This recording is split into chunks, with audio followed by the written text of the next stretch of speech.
আজি এটা ঘৰতে বনোৱা চেৰেলেকৰ ৰেচিপি শ্বেয়াৰ কৰিছোঁ। ছমহীয়া বেবীয়েও এইটো চেৰেলেক খাব পাৰে দেই।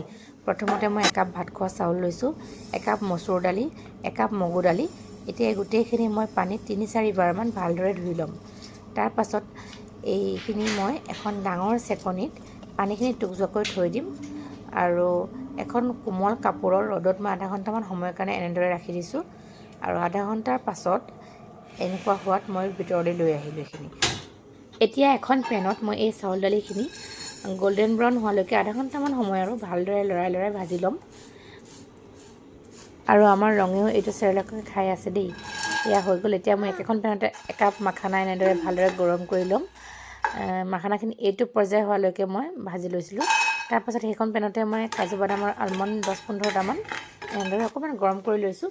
তাৰপাছতে মিক্সি জাৰত এইখিনি মই এতিয়া অলপকৈ গুড়ি কৰি গৈছোঁ, কাৰণ মিক্সিটো অকণ সৰু হয়।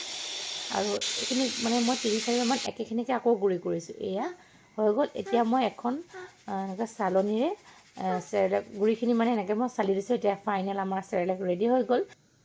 আৰু এইখিনি চেৰেলেক মই 15 দিনৰ কাৰণে ৰাখি থ'ম। 15 দিনৰ পিছত আকৌ পুনৰ নতুনকৈ বনাম। আৰু খোৱাৰ প্ৰচেছটো কেনেদৰে খোৱা হয় সেইটো মই নেক্সট এটা ভিডিঅ' কৰি দেখুৱাম বাৰু দেই। ধন্যবাদ।